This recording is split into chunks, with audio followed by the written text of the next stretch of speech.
Last fall, a guy posted something on a hunting forum that I have not been able to shake. He'd drawn a tag.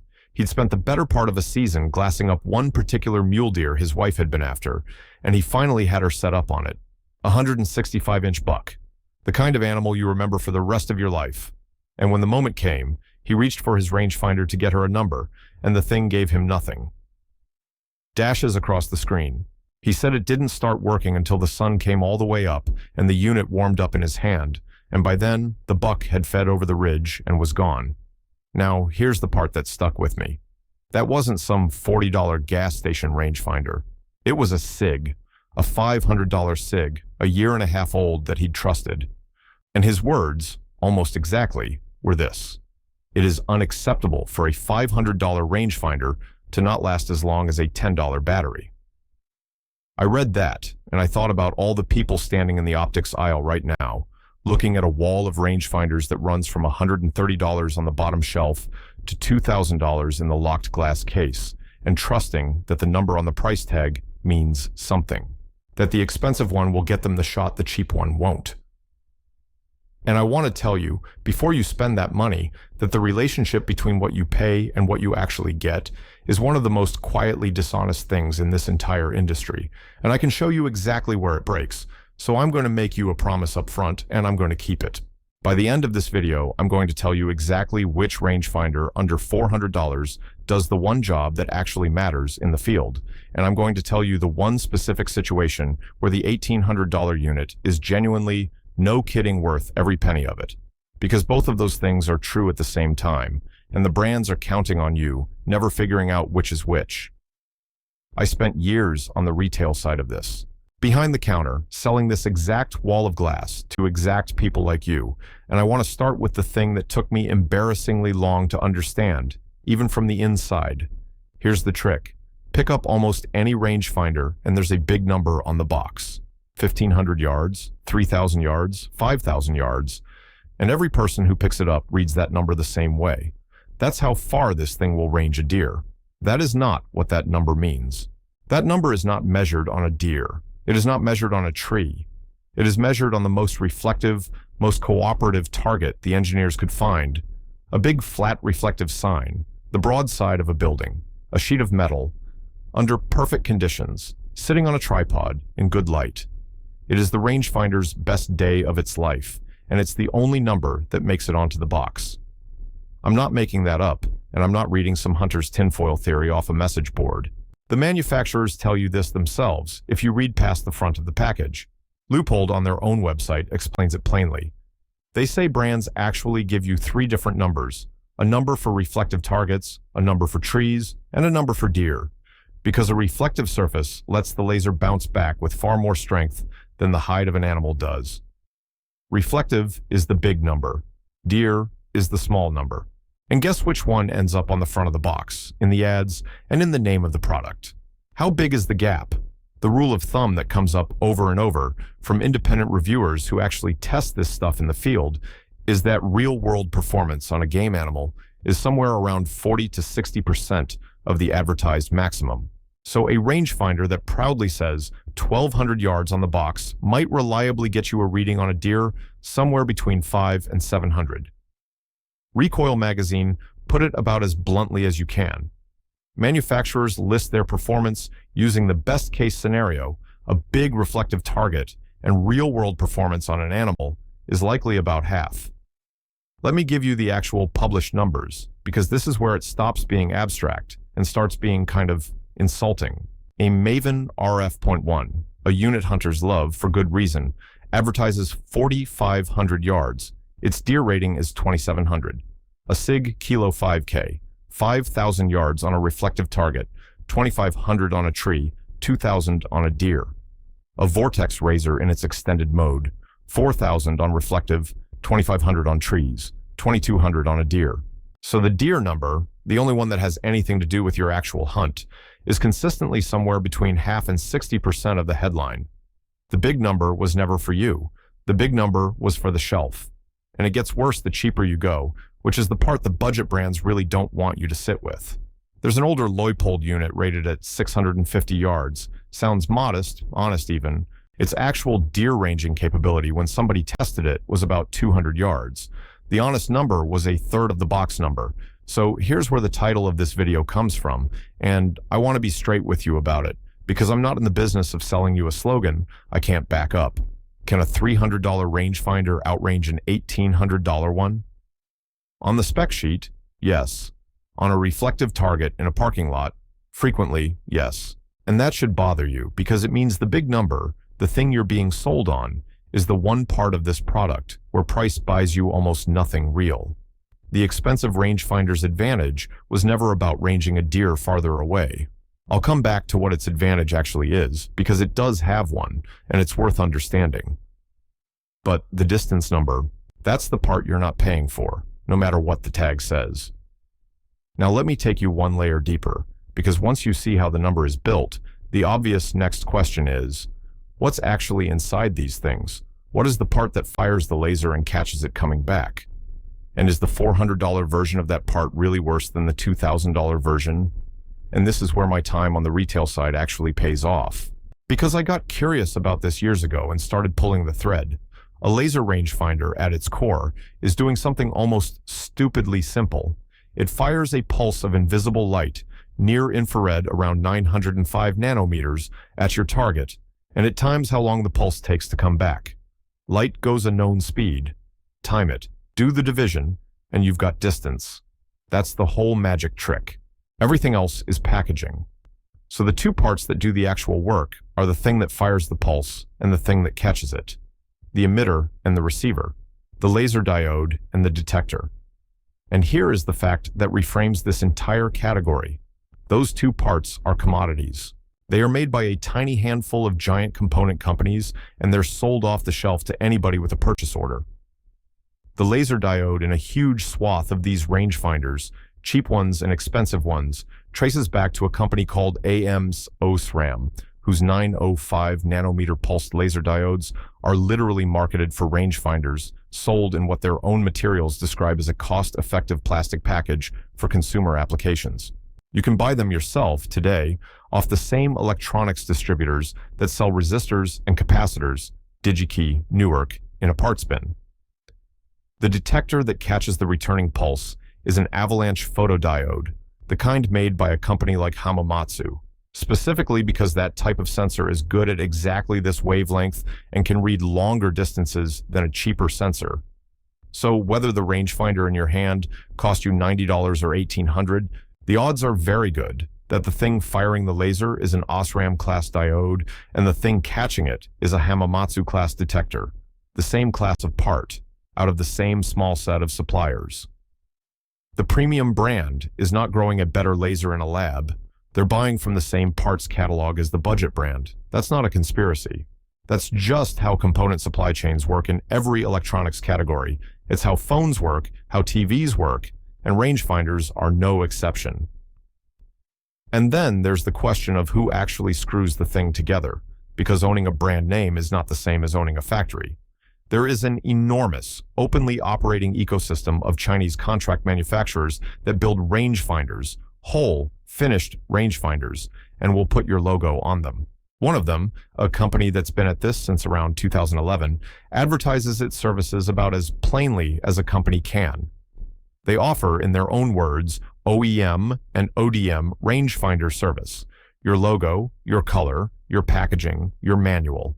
They'll do it at a low minimum order, so you can get your own engraved label on a unit. They are not hiding. This is a published business model. They are openly telling you that the brand on the outside and the factory on the inside are two completely different companies. Now, I have to be careful and honest here, and I'm going to be, because the difference between honest and reckless in this exact spot is what separates a channel you can trust from a channel that gets sued. These factories do not publish a customer list. They are not going to tell you which famous American brand walks in the door, because those relationships live under non-disclosure agreements. That's standard in contract manufacturing across every industry. So I am not going to stand here and tell you that a specific brand name rangefinder rolls off a specific Chinese line. I can't verify that, so I won't say it. What I can tell you, because it's a matter of public record on a retail listing, is that a popular $500 SIG rangefinder, the same brand from our forum guy at the top, has printed right on its own product page the words "manufactured in China." That's not me. That's the listing. And here's the genuinely interesting wrinkle, the one that complicates the whole "it's all the same" story in a way I think is more honest and more useful than the simple version. The premium brands aren't lying when they say there's something proprietary in their unit. SIG, for example, talks about a proprietary signal processing engine, a programmable chip running their own algorithms to clean up the laser's return and squeeze a reading out of a weaker signal. That part may genuinely be theirs. So picture it this way. The body of the rangefinder and a lot of the guts can come from the shared parts catalog and a contract line, while the brain, the software deciding what counts as a real return and what's just noise, is the company's own. That's the part you're actually paying a premium for, not the laser, the math behind the laser.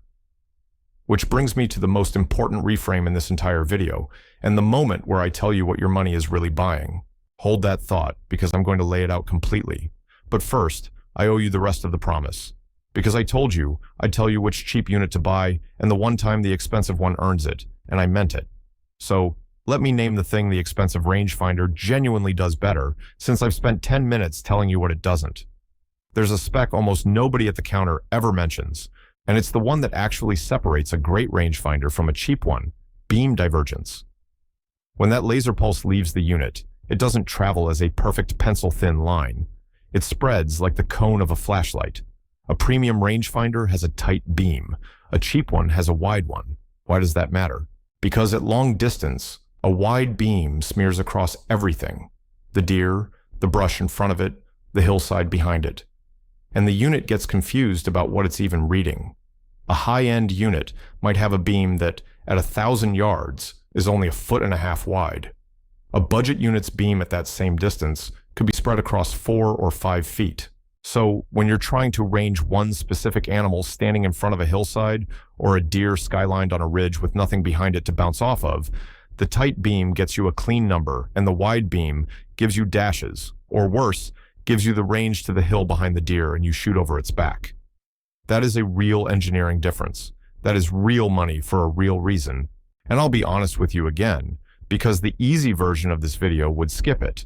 There are documented cases, from serious long-range shooters, where the budget rangefinders simply could not return a reading on a hard, small, far target, and the premium unit with the tight beam nailed it every time. At a precision rifle event, guys reported their cheaper units giving them nothing on certain targets, while the expensive one read them cleanly. That's not marketing. That happened.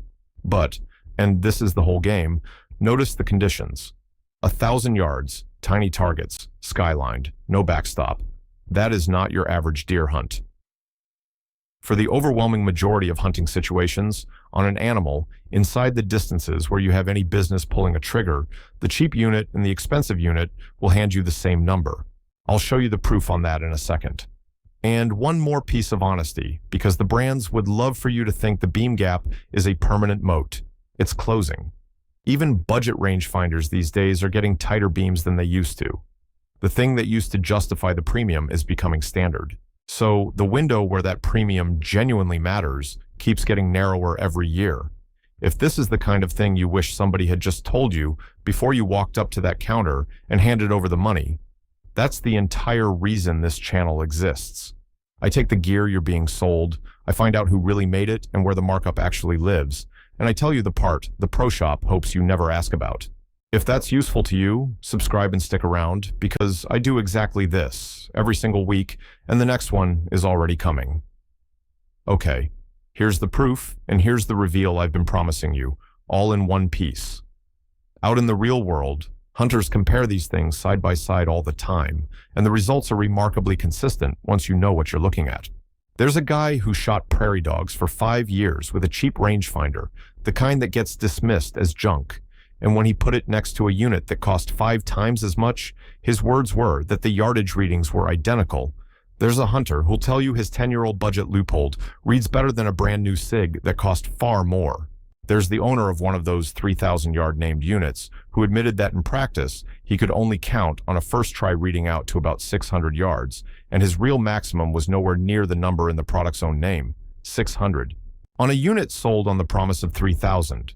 And then, for fairness, the other direction, because it's real too.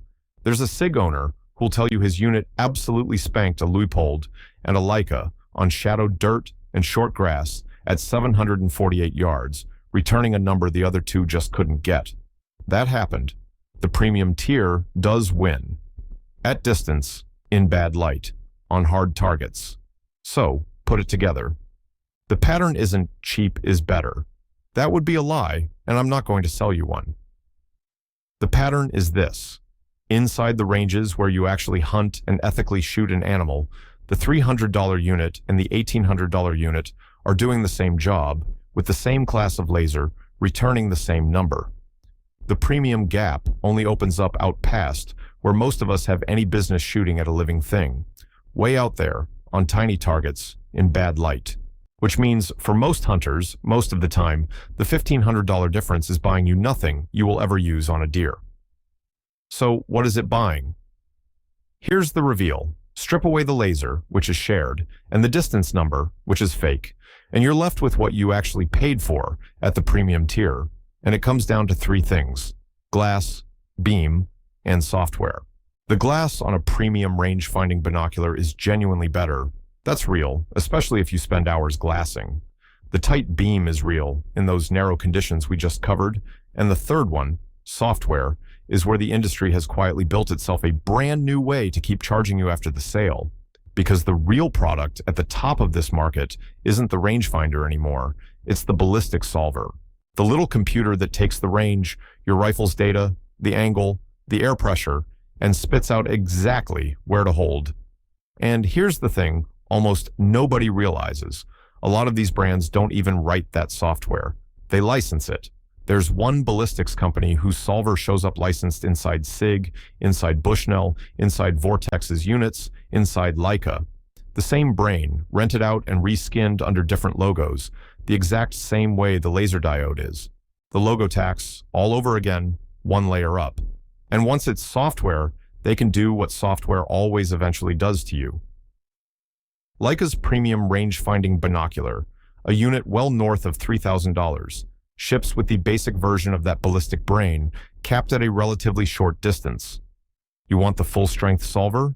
That's a separate fee on top of the $3,000 you already spent. And it gets better or worse, depending on how you feel about it. That premium solver, by Leica's own documentation, resets after 30 days if you don't connect the unit back to the app. You bought a $3,000 instrument, and its full brain still has to phone home every month, or it goes back to sleep. SIG does its own version. The full firing solution on certain units is capped unless you buy an additional device or step up to the even more expensive model. The rangefinder you bought outright now behaves a little bit like a subscription. And while we're talking about what happens after the sale, let's talk about how long any of this is even built to last, because this is the quiet one that got the forum guy at the top of this video. Our friend whose SIG died at a year and a half, who said it should outlast a $10 battery. Electronics fail, and the warranty fine print knows it. Bushnell's warranty, the one marketed with words like ironclad and lifetime, defines lifetime for a laser rangefinder as 5 years. 5. For a rifle scope with no electronics in it, that same lifetime means 30 years. So the company itself is telling you, right there in the legal text, that it expects the electronics in your rangefinder to be a 5-year product. The laser, the detector, the board. 5 years, and you're on your own. One buyer flat out called that deceptive, and I understand why he felt that way. Now, in fairness, and because I'd rather tell you the truth than win an argument, SIG has reportedly improved its warranty since some of those older complaints, moving toward a no-questions lifetime guarantee, and that does cut against the man who got offered 40% off a replacement instead of a fix. Things change. Verify the warranty on whatever you're about to buy, today, before you trust it with your once-in-a-lifetime tag. But the structural point stands. At the premium tier, you are increasingly paying for software that can be capped, paywalled, and time-limited, sitting on top of electronics with a quietly short expected life. And who's collecting all this, by the way? Because this market consolidated while you weren't looking, same as every other corner of the outdoor industry. Bushnell now sits inside a portfolio that, at the start of last year, got sold to a private equity firm, an investment company managing something like $19 billion in a deal valuing that portfolio at over $1 billion. That's who owns the warranty fine print now. Burris and Steiner both sit under one big European holding company. And some of the names just quietly walked away.